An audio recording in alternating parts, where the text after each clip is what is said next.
O entrevistado do Roda Viva Amazonas de hoje é o escritor amazonense Milton Atum, considerado pela crítica como um dos maiores romancistas brasileiros.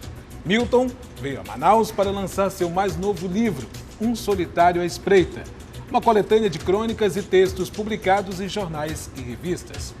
Vamos falar ainda sobre o romance Órfãos do Eldorado, que foi adaptado para o cinema, e bater um papo sobre vários outros assuntos.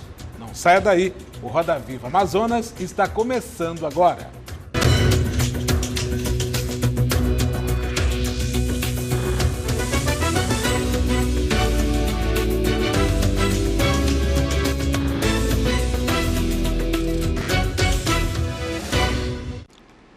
Olá, boa noite. Para nos ajudar a fazer o Roda Viva Amazonas de hoje, convidamos Luiz Carlos Martins, professor da UFAM, Universidade Federal do Amazonas, doutor em Linguística e especialista em audiovisual. Ana Guerra, pesquisadora, doutora em Literatura, coordenadora acadêmica da ESBAN e pesquisadora da obra de Milton Atum. E Gabriel Albuquerque, doutor em Literatura, autor do livro Deus, Amor, Morte, Atitudes Líricas na poesia de Hilda Hilst. Conosco também o cartunista da TV Cultura, Euros Barbosa. Nosso entrevistado de hoje é o escritor amazonense Milton Atum, formado em arquitetura pela Universidade de São Paulo, USP. Trabalhou como jornalista cultural e foi professor de História da Arquitetura e Literatura Francesa. É autor de 4 romances premiados e sua obra já foi traduzida em 15 línguas e publicada em 17 países. Seu 4º romance, Órfãos do Eldorado, está sendo adaptado para o cinema. As filmagens foram feitas nos meses de setembro e outubro no Pará e Amazonas. E tem como protagonistas Dira Paz e Daniel de Oliveira, e direção de Guilherme Coelho. Milton mora em São Paulo, onde é colunista do Caderno 2 do jornal O Estado de São Paulo. Boa noite, Milton. E essa não é a primeira vez que você tem uma obra adaptada para o cinema. Aqui no Amazonas, em 2007, um conto seu, Nas Asas do Condor, ele foi transformado em uma curta-metragem dirigido por Cristiane Garcia e produzido pela Jobasti Filmes e também pelo produtor Jean Robert. Boa noite. Boa noite, muito obrigado pelo convite. É um prazer estar com vocês e enfim, conversar sobre literatura, sobre... Eu não sou, vamos dizer, não sou muito especializado em cinemas, eu não conheço muito o métier, mas acabei conhecendo, vamos dizer, o processo de filmagem, roteiros, enfim, por conta dessas adaptações, sobretudo do Órfãos do Eldorado, que já foi filmado no Pará, você bem falou, no Pará e no Amazonas. Então, e acabei fazendo lá vamos dizer, participando um pouco da filmagem, enfim. É muito gratificante para o autor ter um trabalho reconhecido também no cinema. Mas Nas Asas do Condor tem um carinho todo especial também, que foi uma curta-metragem de 2007. Eu gosto muito desse filme, gosto muito da adaptação da Cristiane. O ator, inclusive, se parece um pouco comigo. Não tem nenhum parentesco. Não tem. A grande diferença é que ele é um ator e eu não sou nada, né? Eu não sei representar, né?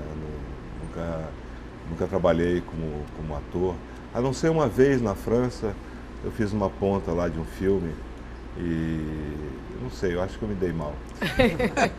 Como é que foi esse processo de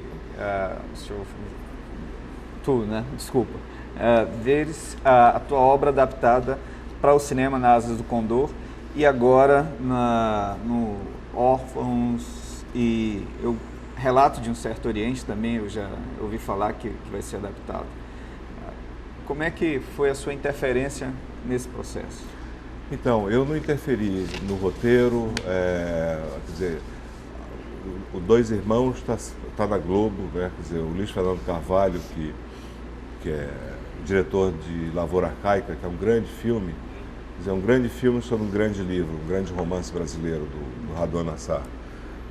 Ele quer filmar o Dois Irmãos, ele quer fazer uma minissérie de 7 ou 8 capítulos, né? E isso já está rolando há 6 anos. Né? Eu li o roteiro da Maria Camargo, que esteve em Manaus, aliás, várias vezes. Ela entrou em tudo na cidade, quis entender, então, Manaus, enfim, no interior. E eu li o roteiro, gostei muito do texto, né, mas não interferi.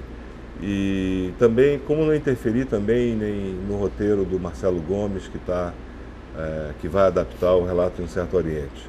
Quer dizer, é um roteiro que ainda está sendo escrito. O do Órfão do Eldorado, eu nem li o roteiro, só li depois da filmagem. Né? Então, eu acho o seguinte, eu não sou roteirista. O roteiro é muito diferente do romance. No romance você aprofunda, vamos dizer, o modo de ser das personagens, a caracterização deles, os conflitos, a psicologia dos personagens, e isso é mais difícil você fazer no cinema. O cinema, a não ser no Bergman, né? Ou na obra de alguns cineastas. Sim. Mas eu não quis, vamos dizer, me meter nem me intrometer no trabalho dos cineastas. Pensando no apelo visual que os teus livros têm, eu não sei em que medida esse apelo é pensado por ti ou se Manaus é apenas um cenário. Na elaboração do texto literário, existe essa preocupação da tua parte? Manaus é cenário, esse apelo visual vai nascendo como no processo de escrita, Milton? Acho que isso tem muito a ver com o modo como os teus livros chamam por uma linguagem cinematográfica, ou engano meu? Eu não pensei vamos dizer, em nenhum momento pensei em adaptação. Claro. Seja para o cinema, seja para a TV, quando eu escrevi os livros. Né? Nenhuma passagem, nenhuma cena. O espaço dos romances, e eu acho que Manaus está no centro dessa representação simbólica, é o espaço da minha vivência, né? Da minha experiência manauara, vamos dizer assim, e amazonense. Né? Agora, não são espaços separados da vida dos personagens. Né? Quer dizer, não é como no século XIX, em que, às vezes, a descrição de um ambiente não tem muito a ver, é uma coisa apenas decorativa, né? Serve de ornato, ou, vamos dizer, de decoração para o ambiente ou para a narrativa. Né? Eu acho que no século XX, na literatura mais contemporânea, o espaço está relacionado até mesmo com o drama das personagens. Né? Então, por exemplo, a decadência, vamos dizer, a destruição de Manaus, né, que está, vamos dizer, no Dois Irmãos, na narrativa, ela tem a ver com a melancolia do pai dos irmãos, com Halim. Né? A destruição da cidade flutuante, né, de algumas praças, né, na década de 70. Dá um desamparo aquilo tudo. Né? Aquilo, porque vamos dizer, que a cidade faz parte da vida dele, como faz parte da vida de todas as pessoas. Né? E às vezes é difícil você, vamos dizer, não se sensibilizar com essas mudanças, né? Porque nem sempre o progresso significa, vamos dizer, uma coisa positiva. Às vezes o progresso é apenas aparente, né? Então, quando no Dois Irmãos são esses espaços históricos destruídos que são, vamos dizer, que são objetos de lamentação para o personagem. E no Cinzas do Norte também. Né? Ana. O Milton falou ainda há pouco sobre esse espaço de vivência. Então, eu vou sair um pouquinho da literatura, ou melhor, vou mesclar a ficção com a realidade. Há coisa de poucos meses, eu tive a oportunidade de passear com o Milton no bairro que ele mora, em São Paulo, em Pinheiros. E foi um passeio muito bacana, a gente toma um café ali, dá uma olhada na arquitetura, ele presta sempre atenção nessas coisas, ele gosta de arquitetura, acho que ele não foi arquiteto à toa, não é arquiteto à toa, então a gente ficou olhando tudo. E quando eu voltei, eu falei para as pessoas da minha família, assim, da imensa alegria de ver o Milton passeando tão bem naquele bairro, conversando com todo mundo. Parecia que ele estava numa cidade muito pequenininha do interior. Então, Milton, a minha pergunta é mais ou menos essa. Nos teus romances, Manaus aparece assim como uma anomalia na paisagem. Ela parece que não passou assim por aquela empresa racional que as cidades precisam para se erguer. Aí eu quero saber, tu não moras mais aqui, tu és um enraizado já em São Paulo, porque tu vives tão bem aquilo tudo, é muito claro. Eu sou,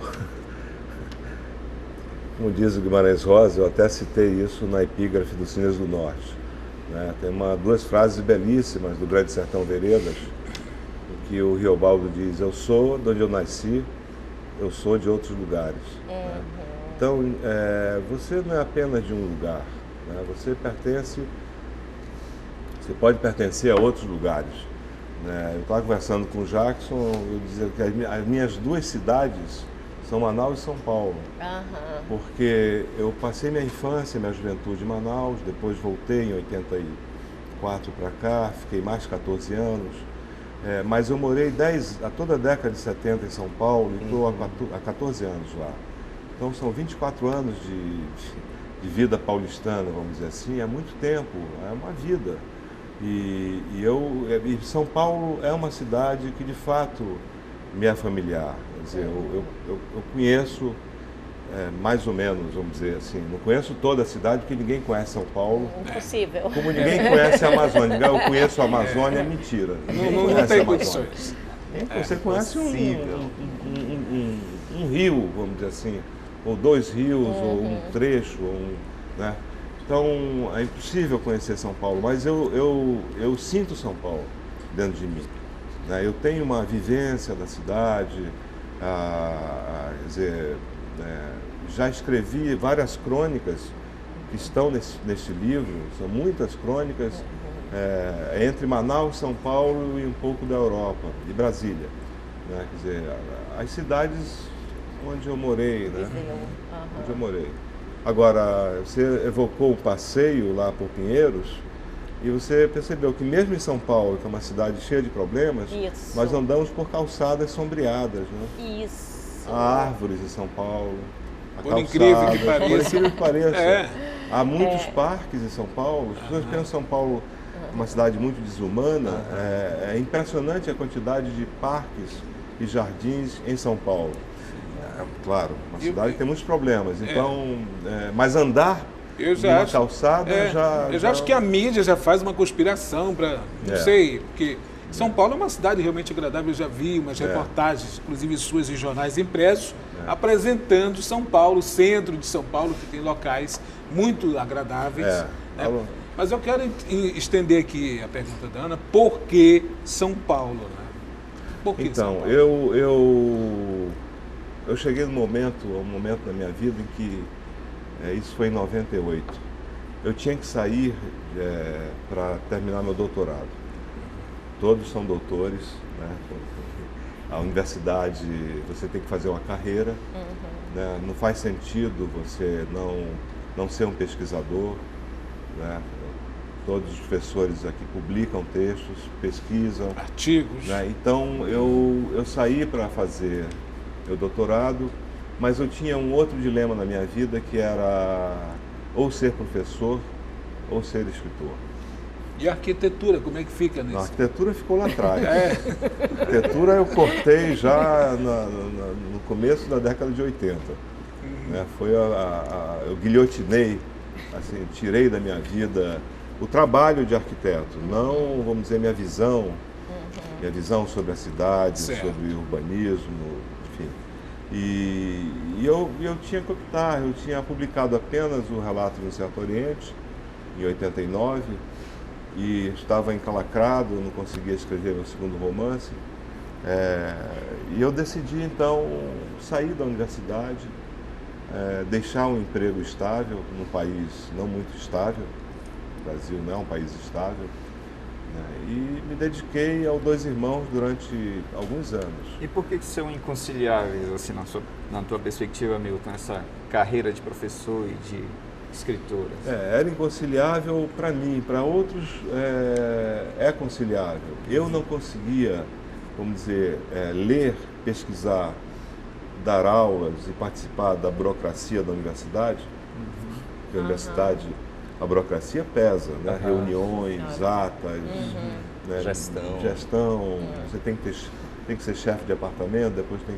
Eu não conseguia conciliar tudo isso com corrigir provas, trabalhos, com o trabalho de escritor que exige concentração, tempo, leituras também, muitas leituras, tempo contínuo para você escrever. Eu não conseguia, eu fui incapaz de fazer as duas coisas. Deixa eu falar contigo um pouco desse trabalho escritural e do teu afastamento, que é teu, né? Que é da tua vivência e que de algum modo aparece, pelo menos acho eu, em 2 romances teus, que é exatamente no relato, né? E diria mais trabalho artístico e em Cinzas do Norte. São 2 romances onde nós temos claramente artistas em processo de criação muito forte, são artistas plásticos, né? A narradora do primeiro, creio eu, e o mundo, esse nome maravilhoso que você deu para o seu personagem. Milton, de que modo ecoa para ti essa questão do artista e do criador em condição periférica? Isso é para ti ainda um problema, ou com a rede de computadores, essa avassaladora massa tecnológica que se põe no mundo de hoje, a cidade ilhada é apenas um ponto de conexão? Existe ainda um lugar para a gente pensar esse lugar periférico, ou isso não faz mais sentido para ti hoje? Não, faz sentido porque é a minha vida, né? E eu acho que a arte, embora o lugar da arte e da literatura seja muito pequeno no mundo de hoje, né, eu acho que o ser humano não pode viver sem imaginação, não é? Há um famoso poema do escritor T.S. Eliot, né? Vai, pássaro, vai, o ser humano não pode suportar tanta realidade. Quer dizer, nós não podemos viver só de realidade. Quer dizer, eu acho que as pessoas querem, vamos dizer, por isso que, de certo modo, a novela da TV é uma forma de refúgio, né? É um refúgio, você sair daquela rotina, né, do dia a dia e entrar naquele mundo que se parece com a realidade. Mera coincidência. Né, mas é uma representação.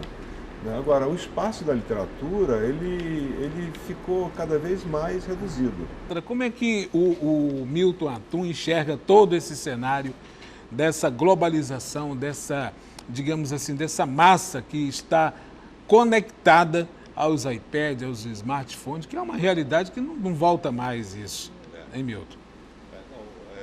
O Gabriel citou 2 personagens, do Cinzas do Norte e o do Dois Irmãos. Isso, né? Não, do Relato de Certo Oriente, que são 2 personagens à margem vamos dizer, da sociedade, artistas. E há um outro personagem que é o Estiliano do Orfão do Eldorado, que é um tradutor também, né?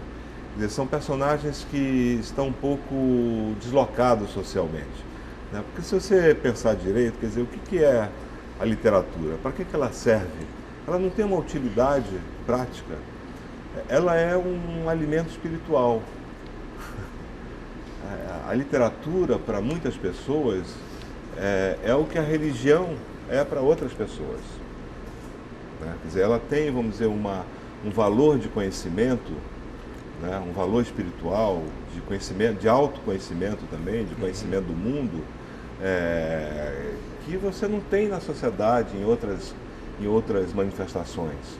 Né? Então, é isso que você adquire quando você lê um romance, um poema, ou vê um bom filme. Né? Então, isso, vamos dizer, a arte, ela está cada vez menos prestigiada no nosso mundo que se tornou um mundo baixamente comercial, é preciso dizer, né? Quer dizer, esse mundo que só visa o lucro, que só visa, né, o trabalho que só visa o lucro, quer dizer, que não há, vamos dizer, primeiro que não há distribuição de riquezas, né, e segundo que a arte ficou ainda cada vez mais, vamos dizer, à margem pelo menos em alguns países, né? Eu acho que o e-book, as redes sociais, enfim, toda a parafernália eletrônica, tudo isso veio para ficar. Mas eu não sou contra o livro eletrônico. A questão para mim não é o suporte, não é conteúdo. É o conteúdo. Quer dizer, um autor como Carlos Drummond, um poeta como Carlos Drummond de Andrade, né? Qualquer grande poema do Drummond, não importa se o suporte é a tela ou o papel. Vai permanecer aquele É o Drummond, por exemplo, um livro do Kafka, né, A Metamorfose, ou um grande romance brasileiro, que é A Angústia, ou São Bernardo, do Graciliano Ramos, ele pode ser lido, né, no e-book ou pode ser lido no livro impresso. A questão é vamos dizer, o conteúdo. Quer dizer, será que daqui a 50 anos Drummond e Graciliano serão lidos? Boa pergunta, né? Nesse sentido, professor, você está falando aí que a gente não pode viver só de realidade. Você falou, portanto, dessa necessidade que a gente tem de fantasia, de ficção.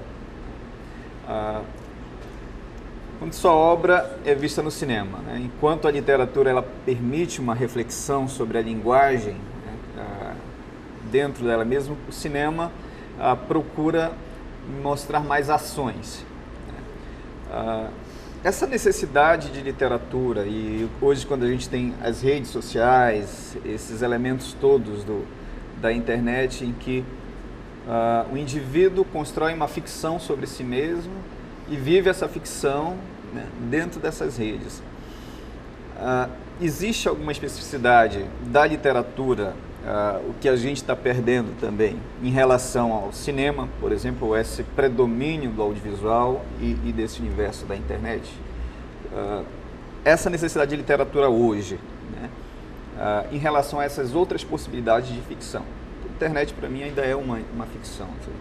Eu acho que sim. Eu acho que o cinema perdeu muito com a TV, por exemplo. Né? Quer dizer, filmes de arte. Hoje, por exemplo, você já não existem cinemas de rua, por exemplo. Entendo. Né? Entendo. As cidades, elas se transformaram também. Né? Outro dia, em São Paulo, eu levei meus filhos a um cinema, um dos pouquíssimos, se não o único cinema de rua em São Paulo, que fica no Cine Sesc. O Sesc em São Paulo é um milagre, é quase uma secretaria de cultura, é uma maravilha. Conta pra gente. O Sesc de São Paulo é vivo, pulsa. Promove encontros literários, exposições de pinturas, grupos musicais. Nada sazonal, isso é constante na programação. O ano todo. É o Danilo Santos de Miranda, que dirige o Sesc, por favor, né? Que é um Sesc premiado no Brasil, conhecido no mundo todo. E meus filhos sabiam que existia um cinema de rua. Mas não é no shopping? Aí o que aconteceu? Nós entramos no cinema, a pipoca, em vez de custar 8, 10 reais, custava 2 reais. Um saco de pipoca. E este o mundo se revelou. Será que não dá para a realidade, sabe? As outras capitais copiarem o Sesc de São Paulo? Eu acho que dá. Eu acho que seria uma revolução cultural no Brasil se os outros Sescs copiassem. Não copiassem, mas, vamos dizer, trabalhassem também vamos dizer, com essa inspiração do Sesc de São Paulo, que é incrível. Eu mesmo participei de vários eventos. A última vez que eu vi foi lá no Sesc da Vila Mariana. O Sesc Pompeia em São Paulo, quem for a São Paulo, tem que conhecer o Sesc Pompeia, que é um projeto lindo, maravilhoso, da Lina Bobardi. Né? Então, vamos dizer que a literatura ela está em desvantagem. Por quê? Porque hoje as pessoas têm menos tempo para ler. Quer dizer, as pessoas às vezes procuram um best-seller porque é mais rápido. Né? É muito mais rápido e não faz pensar você ler 50 tons de cinza, ou A Cabana, ou um best-seller qualquer, né? Mas você lê hoje um livro como Grande Sertão Veredas, do Guimarães Rosa, ou eu citei o São Bernardo, ou um livro da Clarice Lispector, exige tempo, exige paciência e exige reflexão também, concentração, né? Porque a literatura, ela não deve ser chata, mas ela exige isso, né? Quer dizer, ela não é apenas passatempo ou entretenimento. E um certo nível de compreensão também, né?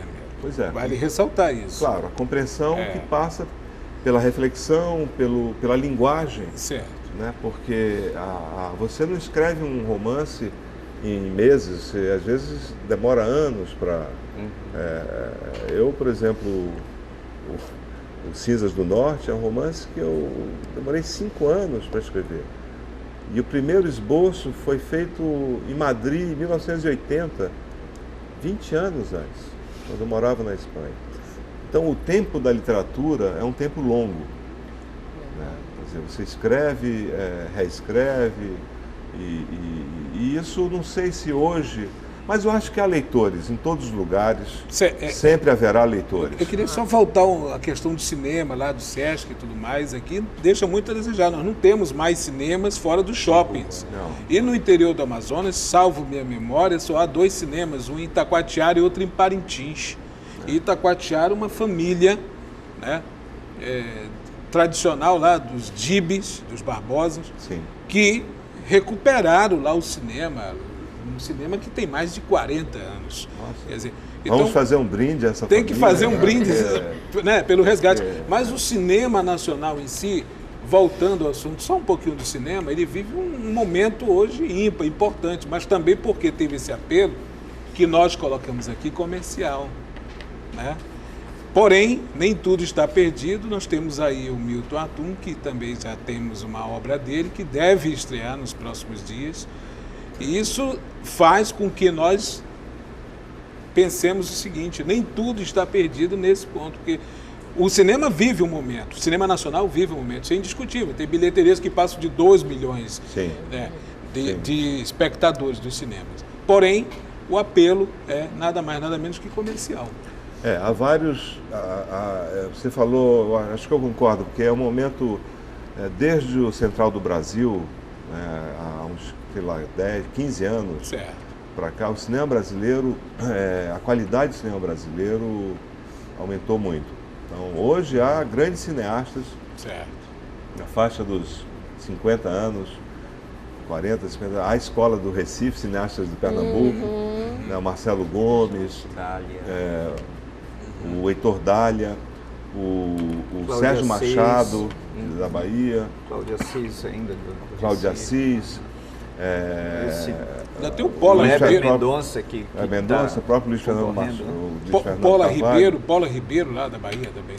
Então, há vários cineastas muito talentosos no Brasil, né? E há também um desejo de adaptar romances brasileiros, e eu acho isso interessante, eu acho bacana. Então, agora, não são filmes comerciais, né? Não são filmes para um público de 1 milhão de pessoas. Agora, eu gostaria muito que o Órfãos do Eldorado passasse em Manaus, quer dizer, que os cinemas de Manaus, de Belém, de Porto Velho, da Amazônia, exibissem o Órfãos do Eldorado, porque seria um absurdo. Existe uma relação, né? Seria um absurdo só os paulistas e cariocas e sulistas. Nós acabamos de encontrar uma grande utilidade para a literatura, o roteiro adaptado. Brincadeiras à parte, o que eu gostaria de dizer é o seguinte: a literatura tem uma utilidade absurda, por mais que a gente já tenha lido tanto Sartre falando sobre essa inutilidade. Mas olha, Milton, quando eu trabalhei o romance Dois Irmãos com os meus alunos na universidade, eu tive uma resposta maravilhosa. Porque eles me disseram, eles começaram a olhar Manaus de uma outra forma. Eu acho que eles jamais teriam dispensado esse olhar tão seletivo e tão sensível se eles não tivessem entrado pela ficção. Isso faz toda a diferença na vida de um aluno e isso transforma o tipo de leitor também. Não, sem dúvida. Eu acho que a literatura ela tem um valor de conhecimento. A própria imaginação, que é a grande força da arte, o que vale a pena na obra de arte é a força, o poder da imaginação. Mas a literatura não é um jogo gratuito com as palavras. Ela é uma forma de conhecimento, ela tem um valor de conhecimento. E é verdade que essa leitura que eu fiz de Manaus, do Manaus dos anos 40 aos anos 80, vamos dizer assim, que é uma leitura também inventiva, quer dizer, há uma Manaus também inventada pela memória, mas é o que atrai muitos leitores, não só de Manaus, mas de outros lugares do Brasil. Eu já recebi mensagens de leitores do Sul, gaúchos ou nordestinos, goianos, paulistas, pessoas que conheceram Manaus depois da leitura do Dois Irmãos, que eles não tinham ideia do que era o Amazonas, era uma coisa muito distante, e é mesmo. Continua, né? É muito distante, quer dizer, esse mundo ao qual nós pertencemos é muito desconhecido, né? Então, como forma de conhecimento, a literatura também é importante. Não é só uma atividade de lazer, ou uma atividade fútil. Não, é de compreensão. Milton, de descoberta de um mundo. Tu sabes que existe na tua obra, também não sei em que medida tu vais ou não concordar com o que eu tenho a observar, uma dimensão política que me impressiona muito. Eu gosto muito de como os teus personagens vivem conflitos que são, para mim, apaixonantes e existe um apelo ali, né, na resistência que está em mundo, na resistência que está de algum modo em lava, aquela resistência silente lá, pelo menos. A perda da cidade, essa coisa que eu falei como um desamparo, uma derrilição em Dois Irmãos, e isso vai prosseguindo na tua obra, tá também na Cidade Gada, tá em Órfãos do Eldorado. Eu queria puxar essa dimensão política que está na tua obra para dois temas que eu acho muito quentes nesse momento da cultura brasileira e que mexem com a criação literária, com o direito à expressão e à escrita, que é esse silenciamento que nomes fortes da música brasileira vem impondo às biografias não autorizadas. E, de outro lado, a fala do escritor Luiz Rufato, na Feira do Livro de Frankfurt, quando ele diz que, indiretamente, e depois diretamente, ele diz da necessidade de os escritores trazerem à luz os nossos tropeços políticos, as nossas carências, as nossas faltas, as nossas misérias. Eu acho que, de algum modo, isso está posto na tua obra. Eu gostaria que tu comentasses como esses dois momentos, essas duas questões, o silenciamento de um lado, o silenciamento de outro, te ecoam em ti. Como é que isso aparece para ti? A biografia, a polêmica sobre a biografia, polêmica. Eu sou contra qualquer tipo de censura. Eu acho que nossos ídolos, não sei o que aconteceu, houve alguma coisa aí, talvez exterior, forças ocultas que os levaram eu acho que eles estão meio hipnotizados, mas isso não diminui nada o meu grande apreço e admiração pelas obras, por todos. Eu adoro todos eles, mas eu, pessoalmente, modestamente, sou contra a censura. Milton Atum, Um Solitário à Espreita, lançamento aqui em Manaus. Mais um grande livro de Milton Atum. Daqui a pouquinho a gente dedica aí uns comentários do Milton Atum. Antes do intervalo, ele respondia sobre a questão da influência política na sua obra, posicionamentos e etc. Poderia concluir. Eu não gosto muito de romance explicitamente político, vamos dizer, da política tratada de uma forma engajada, de uma forma rasa. A denúncia e a explicação prejudicam o romance. O leitor logo percebe que qualquer tipo de explicação ou de denúncia ou ideológica prejudica a literatura, né? Agora, a política está em tudo, né? Está em todas as atividades. Então, dois dos meus romances há um fundo político, porque eles são ambientados numa época da ditadura, do regime militar, né? Eu nasci, minha juventude toda, dos 12 aos 30 anos, eu vivi sob uma ditadura, né? Eu não sei o que é, não sabia o que era a democracia, né? Então, há grandes romances, vamos dizer, políticos, Conversa na Catedral, do Vargas Llosa, talvez seja o melhor romance dele, e tantos outros, por exemplo, São Bernardo, do Graciliano Ramos. Ali tem, vamos dizer, um substrato político do autoritarismo da personagem, do mandonismo, né, desse homem bruto, desse patrão bruto, né, horroroso, né, que humilha todo mundo, as alianças com os políticos, né, com o governador, né, ele implanta uma escola em São Bernardo só para ter ganhos políticos.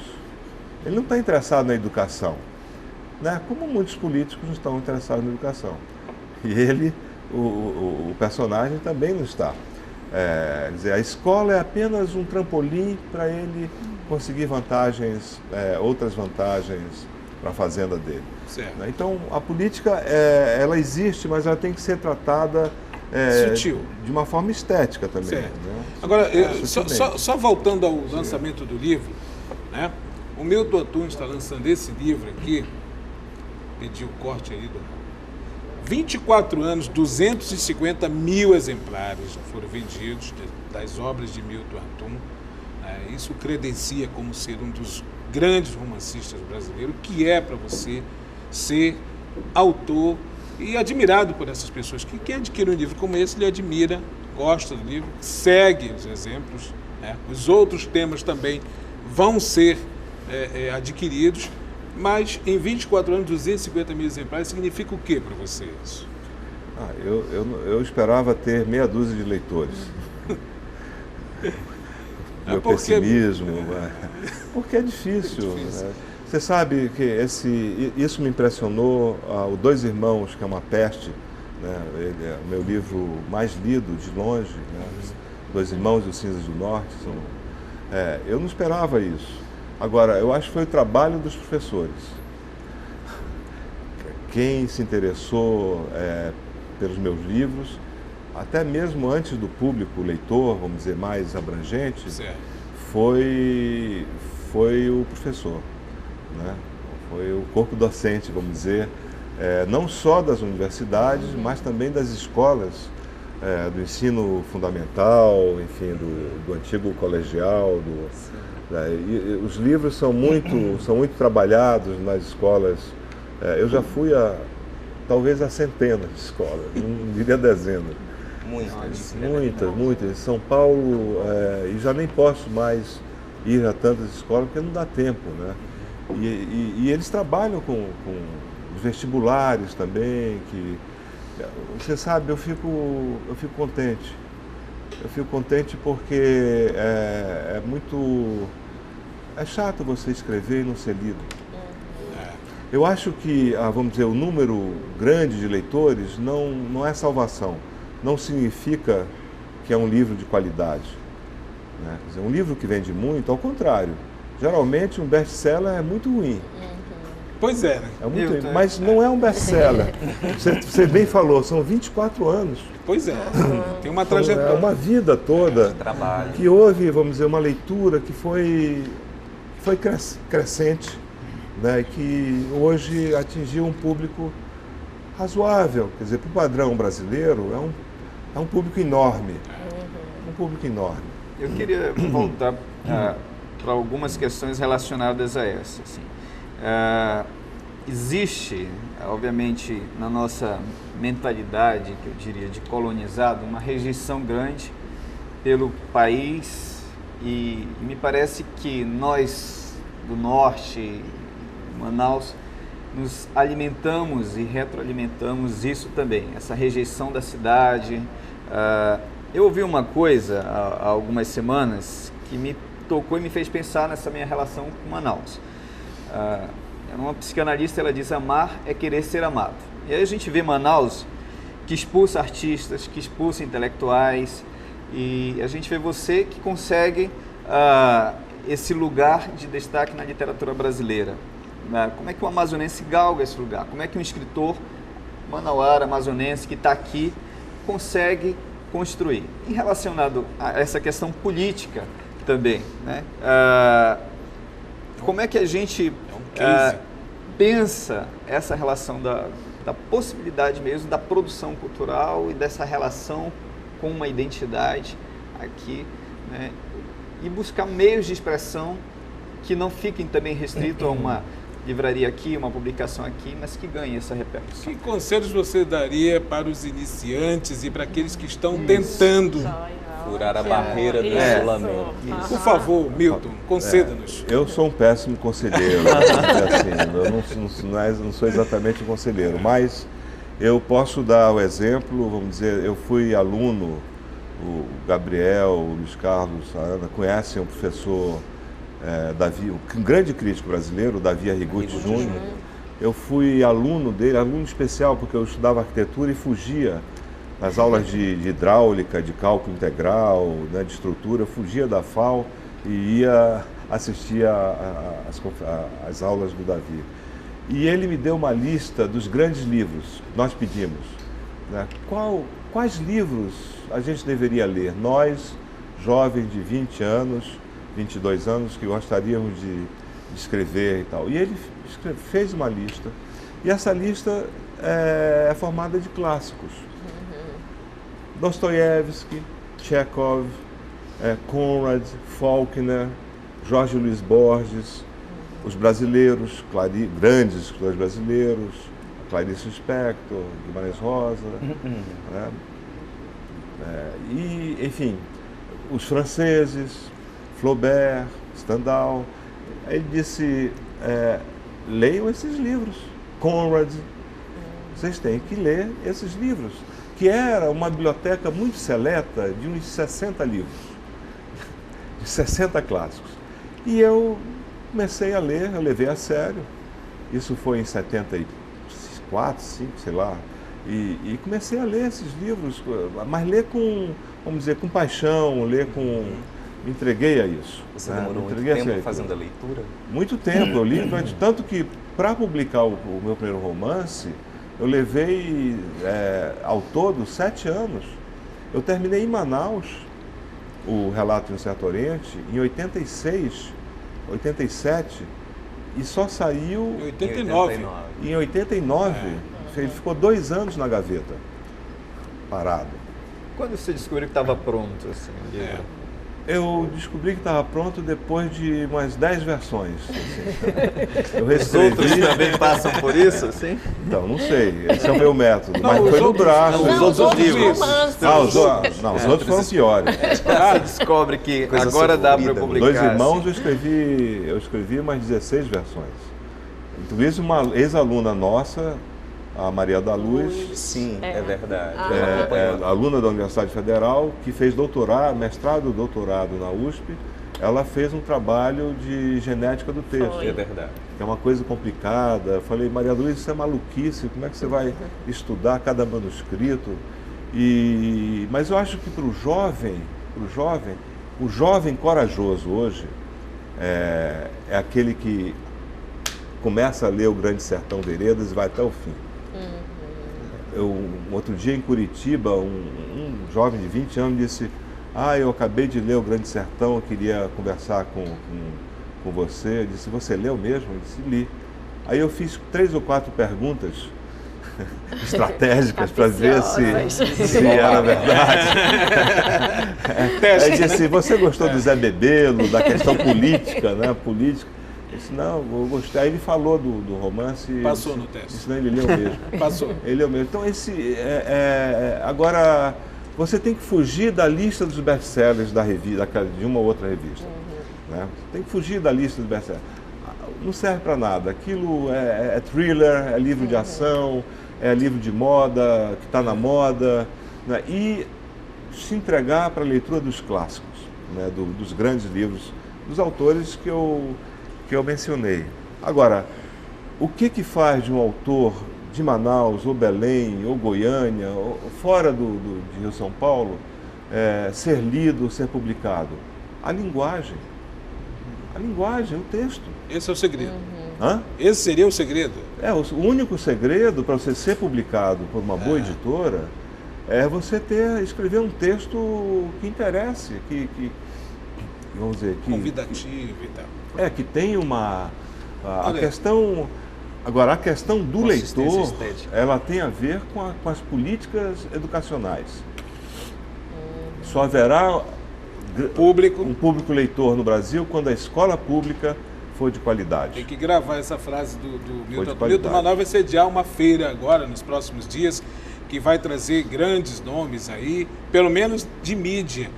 Eu queria que você falasse, se pudesse, se você aceitar, o cenário desses novos escritores. Tony Bellotto, ex-Titãs, Arnaldo Antunes, ex-Titãs, Gabriel Pensador, escritor.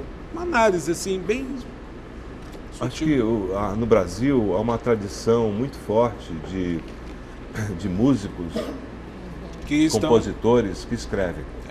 Por exemplo, Caetano, ele é um poeta enquanto compositor, né? Caetano, Gil, né?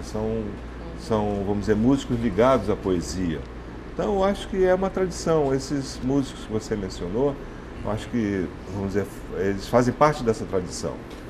De músicos, escritores, vamos dizer, ou trovadores. Olha, por incrível que pareça, nós estamos chegando ao fim do programa. Nós poderíamos ficar aqui 12 horas, vamos colocar 12 horas, que são suportáveis, conversando com Milton Atum, que está lançando este livro. Figueiredo pode fazer aqui o nosso Milton Atum, Solitária Espreita, Crônicas, Companhia de Bolso.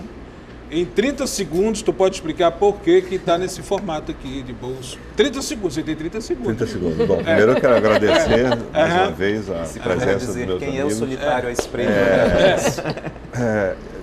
É uma reunião de crônicas, uma seleção de crônicas publicadas nos últimos 12 anos. E eu decidi pedir ao editor que publicasse em edição de bolso, diretamente em edição de bolso, porque é mais barato. Democratiza o livro. É isso. Legal. Olha, o Roda Viva de hoje está chegando ao fim. Como lembrança, uma caricatura feita pelo artista plástico Euros Barbosa. Ele que está entregando aí a caricatura para Milton Atum. Euros Barbosa, nosso grande... Olha aí, brincadeira, hein? Muito bonito ficou, hein? Milton Atum, do Internacional Euros. Ficamos por aqui, lembrando que nossos encontros acontecem sempre às quintas-feiras, com reprise aos domingos, sempre às 22 horas. Se você quiser participar enviando suas críticas e sugestões, mande-nos um e-mail, o endereço está agora no seu vídeo. Agradecendo a Ana Guerra, que esteve conosco, Gabriel Albuquerque e Luiz, também, que esteve conosco aqui, enriquecendo todo esse programa. Milton, muito obrigado, um prazer enorme estar com você. Eu que agradeço. Obrigado. Tá bom? Grande abraço para você. Mais alguma coisa a registrar? Tem 15 segundos. Não, eu quero agradecer a Ana, o Luiz Carlos, o Gabriel e a sua intervenção e mandar um abraço aos meus leitores, né, meus queridos leitores e aos meus amigos de Manaus, do Amazonas, professores, enfim, todos que acompanham meu trabalho. Meu mais sincero agradecimento. Muito obrigado, Milton Atum. A você uma boa noite e até a próxima.